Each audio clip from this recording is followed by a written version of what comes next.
बिस्मिल्लाहिर्रहमानिर्रहीम। Second year class आज का दूसरा लेक्चर स्टार्ट करते हैं। हमारा टॉपिक है reactions of alkyl halides. Alkyl halides के रिएक्शन को हम दो मेन कैटेगरीज में डिवाइड कर सकते हैं। First type is called as nucleophilic substitution reactions. ये वो रिएक्शंस हैं जिनमें अल्काइल हैलाइड्स का जो हेलोजन एटम है, यानी कि इसका जनरल फार्मूला आपको पता है कि RX है। तो ऐसे रिएक्शन जिनमें halogen atom is replaced by some other group और atom that is called as nucleophilic substitution reactions. ठीक है, यानी कि हम इसमें हेलोजन एटम को किसी दूसरी स्पीशीज से रिप्लेस करेंगे। Second type of reactions are called as elimination reaction. आपको पता है एलिमिनेट का मतलब होता है किसी चीज़ को ख़त्म करना या निकालना। तो those reactions in which the HX group is removed from a halogen from an alkyl halide are called as elimination reactions। तो ये दो तरह के reactions हम लोग पढ़ेंगे, substitution reactions, nucleophilic substitution reactions और elimination reactions। तो आज हम डिस्कस करने जा रहे हैं nucleophilic substitution reactions। इससे पहले कि हम टिपिकली अल्काइल हैलाइड्स के हवाले से मैकेनिज्म डिस्कस करें न्यूक्लियोफिलिक रिएक्शंस का, पहले हम एक जनरल मैकेनिज्म देखते हैं कि जनरली न्यूक्लियोफिलिक रिएक्शन जो हैं वो किस मैकेनिज्म के थ्रू टेक प्लेस करते हैं या किस मैकेनिज्म के थ्रू कैरी आउट किए जा सकते हैं। SN रिएक्शंस, ये सिंबल है न्यूक्लियोफिलिक सब्स्टिट्यूशन रिएक्शंस का। S mean substitution, N mean nucleophilic. तो इसको हम पूरा लिखने के बजाय SN रिएक्शन भी लिख सकते हैं। So a general mechanism of SN reaction can be considered as, ये एक NU सिंबल है न्यूक्लियोफाइल के लिए। ये एक जनरल कंपाउंड है जो कि न्यूक्लियोफिलिक सब्स्टिट्यूशन रिएक्शन दे सकता है, जिसमें कार्बन के साथ 3 वैलेंसियों के थ्रू कोई से भी ग्रुप्स अटैच हैं, उनसे हमारा कंसर्न नहीं है। But the fourth group is L। L is the symbol for leaving group. अभी हम थोड़ी देर के बाद सब डिटेल से देखेंगे कि न्यूक्लियोफाइल क्या होता है, लिविंग ग्रुप क्या होता है, इन सब को हम डिटेल से देख लेंगे। तो जनरल मैकेनिज्म ये है न्यूक्लियोफिलिक सब्स्टिट्यूशन रिएक्शन का कि न्यूक्लियोफाइल जो है वो इस मॉलिक्यूल की कार्बन के ऊपर अटैक करेगा। जैसे ही इस कार्बन के ऊपर अटैक करता है तो bond between carbon and the leaving group Cl bond जो है ये ब्रेकअप हो जाता है। तो एंड रिजल्ट क्या है कि लिविंग ग्रुप जो है यहाँ से अलग हो जाता है। ये देखें, लिविंग ग्रुप जो है यहाँ से अलग हो जाता है और कार्बन के साथ न्यूक्लियोफाइल आके अटैच हो जाता है। ये लिविंग ग्रुप के ऊपर नेगेटिव चार्ज होगा क्योंकि यहाँ से अपना इलेक्ट्रॉन पेयर अपने साथ लेकर जा रहा है। So general mechanism is that there is an attack of nucleophile on the carbon atom and at the same time the living group is going to depart from the molecule and the product is that nucleophile is attached with the carbon and the living group is completely separated from the or it is replaced by the nucleophile। अब हम देखते हैं कि nucleophile क्या है, leaving group वगैरह ये तमाम चीज़ें क्या हैं।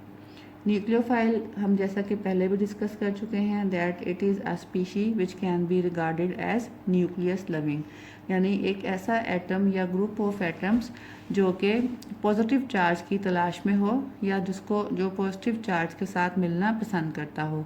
तो जाहिर है कि ऐसी स्पीशी जो है इसके ऊपर एक नेगेटिव चार्ज होगा या एक आप कह लें कि एक या एक से ज़्यादा इसके ऊपर लोन पेयर ऑफ इलेक्ट्रॉन्स होंगे या अनशेयर्ड पेयर ऑफ इलेक्ट्रॉन इसके ऊपर होंगे। ऐसी स्पीशीज़ जो हैं ये चाहती हैं कि हम किसी पॉजिटिव चार्ज के साथ रिएक्शन करें या उसके साथ बॉन्ड बनाएं। तो न्यूक्लियोफाइल जो है इट मे बी न्यूट्रल और it may be negatively charge. ठीक है, अगर ये न्यूट्रल है तो फिर लाजमन इसके पास जो है वो अनशेयर्ड पेयर ऑफ एटलीस्ट एक अनशेयर्ड पेयर ऑफ इलेक्ट्रॉन ज़रूर मौजूद होगा। काफ़ी सारी एग्जांपल्स आपकी बुक में दी गई हैं न्यूक्लियोफाइल की, कुछ मैंने यहाँ लिखी हैं, जैसा कि ये हाइड्रोक्साइड आयन एक न्यूक्लियोफाइल है। Ethoxide ion C2H5O is called as ethoxide ion, ये भी एक न्यूक्लियोफाइल है। Hydrogen sulphide ion, chloride, bromide, iodide, ये सारे न्यूक्लियोफाइल्स हैं। ये तो सारे एग्जांपल्स हैं नेगेटिवली चार्ज न्यूक्लियोफाइल्स की। न्यूट्रल न्यूक्लियोफाइल्स में आपके पास वाटर आ सकता है। वाटर में आपको पता है कि ऑक्सीजन के पास 2 लोन पेयर्स ऑफ इलेक्ट्रॉन्स होते हैं, तो ये भी एक न्यूक्लियोफाइल है। ऐसे ही अमोनिया, ये भी एक न्यूट्रल मॉलिक्यूल है, लेकिन अमोनिया में नाइट्रोजन के पास एक लोन पेयर ऑफ इलेक्ट्रॉन होता है, तो ये भी एक न्यूक्लियोफाइल है।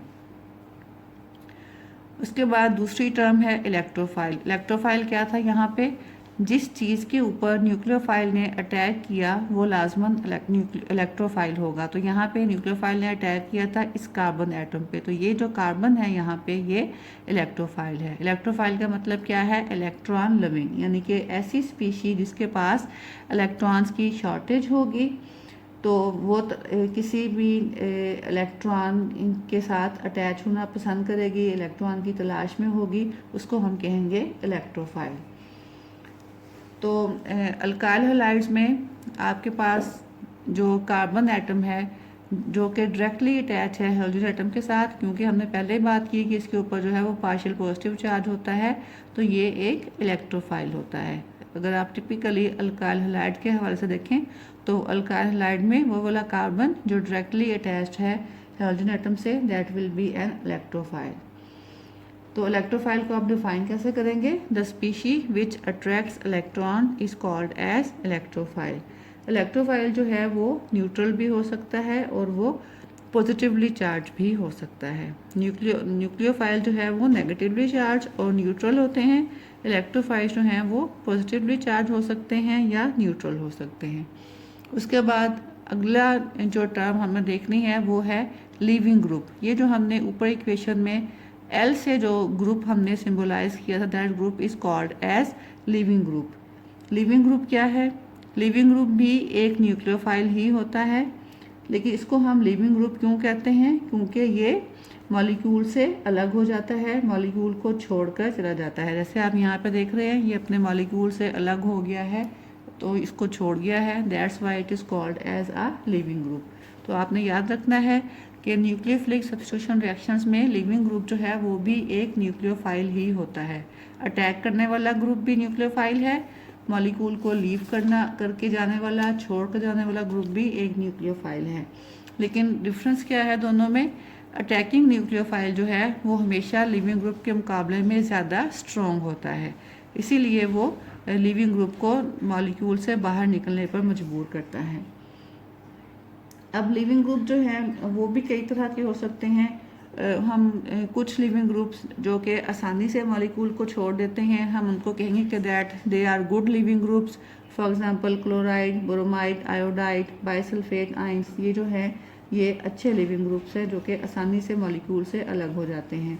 जबकि जो पुअर लिविंग ग्रुप्स हैं, यानी कि ऐसे ग्रुप्स जो कि आसानी से अलग नहीं होते, उसमें आपके पास एग्जांपल्स आ सकती हैं हाइड्रोक्साइड आयंस, एल्कोक्साइड आयंस और NH2 ग्रुप। ठीक है, ये सारे आपके पास जो हैं NH2 ग्रुप के ऊपर आपके पास आएगा यहाँ पे नेगेटिव चार्ज। ठीक है, नाइट्रोजन के साथ 2 हाइड्रोजन है, उसकी एक वैलेंसी खाली है, तो नेगेटिव चार्ज के ऊपर आएगा। That can be called as amino group. NH2 group भी एक पुअर लिविंग ग्रुप है। तो ये आपने याद रखना है कि लिविंग ग्रुप भी एक न्यूक्लियोफाइल ही होता है, लेकिन ये अटैकिंग न्यूक्लियोफाइल के मुकाबले में वीक न्यूक्लियोफाइल होगा। उसके बाद जो टर्म हम देखते हैं न्यूक्लियोफिलिक सब्स्टिट्यूशन रिएक्शंस में, वो है सबस्ट्रेट। सबस्ट्रेट क्या है, substrate is the molecule on which the attacking nucleophile will attack. ऐसा मॉलिक्यूल जिसके ऊपर नया आने वाला न्यूक्लियोफाइल अटैक करेगा उसको हम कहेंगे सबस्ट्रेट। तो यहाँ पे ऊपर वाले एग्जांपल में ये जो मॉलिक्यूल है जिसके ऊपर न्यूक्लियोफाइल ने अटैक किया है, तो ये सबस्ट्रेट है। तो अगर हम टिपिकली बात करें अल्काइल हैलाइड्स के न्यूक्लियोफिलिक सब्स्टिट्यूशन रिएक्शंस की, तो उनमें जो हमारा सबस्ट्रेट होगा वो अल्काइल हैलाइड मॉलिक्यूल होगा। ठीक है, the molecule on which the nucleophile attacks in a nucleophilic substitution reaction is called as substrate. तो ये सारी टर्म्स हो गई जो कि हमने इस इक्वेशन में देखी थी, general mechanism of nucleophilic substitution reactions में। इनको हमने डिस्कस कर लिया वन बाय वन। अब हम देखते हैं कि अल्काइल हैलाइड्स के हवाले से टिपिकली न्यूक्लियोफिलिक सब्स्टिट्यूशन रिएक्शन जो हैं वो कौन सा मैकेनिज्म फॉलो करते हैं, किस टाइप का मैकेनिज्म जो है वो हमें देखने में मिलता है। तो जब हम ख़ास तौर से बात करते हैं अल्काइल हैलाइड्स की, तो अल्काइल हैलाइड के जो न्यूक्लियोफिलिक सब्स्टिट्यूशन रिएक्शंस हैं उसमें अगर आप देखें तो न्यूक्लियोफिलिक सब्स्टिट्यूशन रिएक्शन में हमारे पास दो मेन स्टेप्स जो हैं वो इन्वॉल्व होते हैं। एक फर्स्ट स्टेप जो है that will be the breakage of CX bond, यानी कि आपका सबस्ट्रेट मॉलिक्यूल जो है वो RH है। तो एक स्टेप तो ये है कि ये जो बॉन्ड है between carbon of R and hydrogen atom ये ब्रेकअप हो, और सेकंड स्टेप क्या है कि एक नया बॉन्ड बनना है जब न्यूक्लियोफाइल इसके ऊपर अटैक करेगा इस तरह से, तो एक नया बॉन्ड बनेगा between the nucleophile and carbon of alkyl halide. So दो मेन स्टेप्स जो इन्वॉल्व हैं एसएन रिएक्शन में, वो दो मेन प्रोसेस जो इन्वॉल्व हैं वो क्या है, breakage of CX bond and the formation of CNU bond, bond between nucleophile and carbon. So depending upon these two processes कि इनमें से कौन सा प्रोसेस जो है वो पहले होता है, कौन सा बाद में, या दोनों इकट्ठे होते हैं, timing of these two processes के लिहाज से हम न्यूक्लियोफिलिक रिएक्शंस को दो कैटेगरीज में डिवाइड कर सकते हैं, SN1 रिएक्शंस और SN2 रिएक्शंस। तो अपने नेक्स्ट लेक्चर में हम SN2 रिएक्शन को डिटेल से डिस्कस करेंगे। उस वक्त तक के लिए अल्लाह हाफिज़।